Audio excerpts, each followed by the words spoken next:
শেষ ম্যাচে দিল্লির মাঠে পাঞ্জাবের বিরুদ্ধে 3-1 গোলে জয় পেয়েছিল ইস্টবেঙ্গল। আর আজ ঘরের মাঠ যুবভারতীতে তারা 2-0 গোলে হারিয়ে দিল হায়দ্রাবাদ এফসিকে। 22 ম্যাচে 27 পয়েন্ট হলো ইস্টবেঙ্গলের।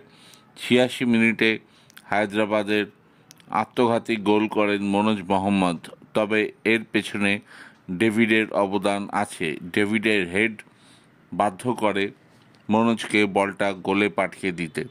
তবে এখানেই থামেনি ইস্টবেঙ্গল, আক্রমণ চালাতে থাকে। শেষ পর্যন্ত প্রচণ্ড পরিশ্রমের ফল পেলেন মেসি বৌলি। গোলে ঠেলে তিনি নিজের প্রথম গোল পেলেন এবং এই গোল পাওয়ার সঙ্গে ইস্টবেঙ্গল নিজেদের জয় নিশ্চিত করলো। এখনও ইস্টবেঙ্গল সুপার সিক্সে যাবে না এমন কথা বলা যায় না, আশা জিয়ে আছে। খবরটি ভালো লেগে থাকলে অবশ্যই লাইক অ্যান্ড সাবস্ক্রাইব করুন বেশি করে। Thank you for watching.